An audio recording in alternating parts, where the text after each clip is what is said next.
ng bagong tatag na Bagong Bayan Party. We are here to transform the nation. Kahit solo flight at walang partido, pagkapangulo rin ng puntirya ni dating Manila Congressman Mark Jimenez. Senado rin ang puntirya ng gay rights activist na si Danton Remoto, gayon din sina Kit Tatad ng Grand Alliance for Democracy at Cabinet Secretary Silvestre Bello ng Lakas Kampi CMD. Vice Presidential candidate naman ng KBL ang broadcaster na si Jay Sonsa, nakasama pang naghain ng COC ang isa sa mga senatorial candidate ng KBL na si Imelda Papin. Magkaisa na tayo,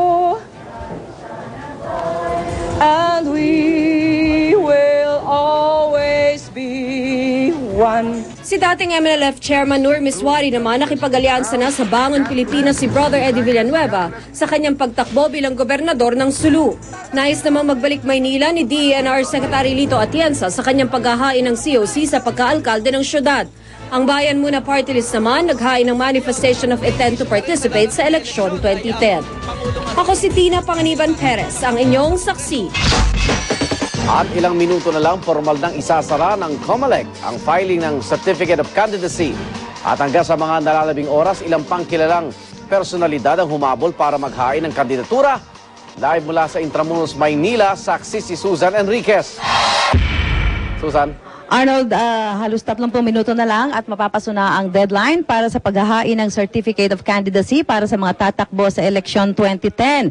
At sa mga oras nito, umabot na sa 96 ang bilang ng mga naghain ng kanilang kandidatura sa pagka-presidente, 19 para sa pagka-vice-presidente at umaabot naman sa 158 para sa pagka-senador.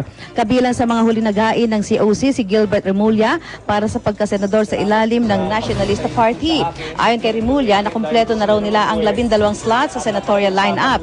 Kabilang na rito ang mga anti-Marcos at militanteng kongresistang sina Liza Masa at Saturo Campo na makakasama sa senatorial slate si Congressman Bongbong Marcos, anak ni dating Pangulong Ferdinand Marcos. Naghain na rin ang kanyang COC sa pagkasenador sa ilalim ng Administration Party, si Atty. Raul Lambino, ang nagpasimuno noon ng People's Initiative para sa Charter Change. Isa pa rin sa nagsumite ng kandidatura sa pagkasenador si George Cordero na matatandaang naging kontrobersyal dahil sa umano ay nursing review leakage.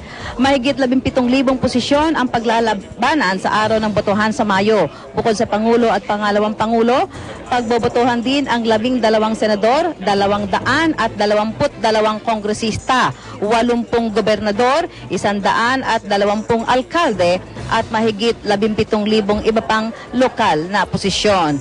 At ayon po dito sa COMELEC, inaasahan na bago matapos ang buwan ng Disyembre ay mailalabas na nila ang final list ng mga kwalipikadong tumakbo sa national position sa 2010 elections. At ngayon nga po hanggang sa mga oras ito, may mga humahabol pa rin dito para magharap ng kanilang kandidatura sa 2010 elections. Ang deadline po ay hanggang mamayang alas 12. Live mula rito sa COMELEC, ako si Susan Enriquez, ang inyong saksi. Naghain na rin ng Certificate of Candidacy si re-electionist Batangas Governor Vilma Santos. Sinamahan po siya ng asawang si Ralph Recto at ng aktor na si Christopher De Leon na tatakbo namang board member ng 2nd District ng Batangas. Si dating Congresswoman Amy Marcos naghain na rin ng kandidatura sa pagkagobernador ng Ilocos Norte sa pamamagitan ng kanyang abogado. Ang komedyanteng si Terry Honor, puntirya ang pagiging provincial board member ng Bataan. Full force naman ang pamilya Padilla sa paghahain ng COC ni Romel para sa pagka-vice-gobernador ng Nueva Ecija. Humabol din sa huling araw ng filing si pambansang kabuo Manny Pacquiao na tatakbo sa pagkakongresista ng Sarangani. Sinamahan po siya ng asawang si Jinky at syempre ng inang si Mami Jonicia.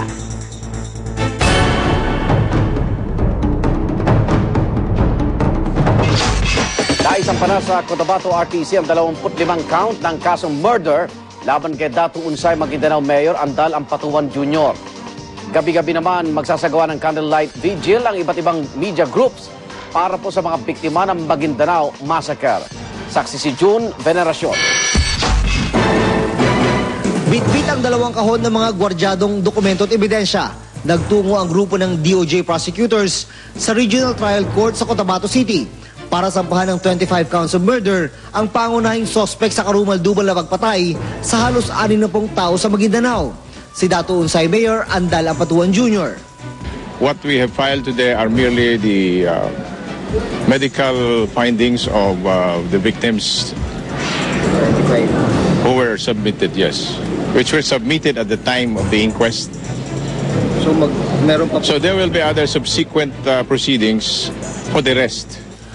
Maraming John Does din ang nakalagay sa asunto. Umaasa ang mga DOJ prosecutor na makikilala rin sa mga susunod na araw ang ibang sangkot sa Maguindanao Massacre. Sa limang affidavit ng mga testigo na isinumite ng DOJ sa RTC Branch 15, isa raw sa pinakamabigat ang kay Vice Mayor Ismael Mangudadatu na sumentro sa tawag sa kanya sa telepono ng asawang si Jenaline. Doon nabanggit ang pangalang Unsay, palayo umano ni Ampatuan Jr. Ang asawa at mga kapatid na babae ng vice-alkalde ay ilan sa mga biktima ng karumal-dumal na pagpatay. Naghain din ng motion for commitment order ang DOJ sa korte para manatili si Ampatuan Jr. sa pagkakakulong sa NBI. We requested the Supreme Court to designate a judge because all the judges in Cotabato City are on leave. Manila RTC talaga. We request, but this time we will formalize. Ang PNP CIDG naman, hinahanda na rin ang multiple charges laban kay Datu Ulo Apatuan, apo ni dating Maguindanao Governor Andal Apatuan Sr., Mayor Banarin Ampatuan ng Mama Sapano at Vice Mayor Datu Canor Ampatuan. Sa sinumpaang salaysay ng dalawang sinibak na pulis Maguindanao, nakita sila sa checkpoint kung saan hinarang ang convoy ng mga Mangudadatu. Ikinakasan na rin ang mga reklamo laban kina Tami Masukat na leader umano ng CVO, Muhammad Sangki na isang local official at marami pang iba. Mula Cotabato City, John Veneracion ang inyong saksi. Kapwa idiniin ng dalawa sa 4 na sinibak na pulis Maguindanao si Datu Unsay Mayor Andal Ampatuan Jr. sa brutal na massacre. Ang laman ng kanilang mga sinumpaang salaysay sa exclusive report ni Rafi Tima. Detalyado ang affidavit na isinumite ng dalawa sa 4 na opisyal ng PNP na idinadawit sa Maguindanao Massacre.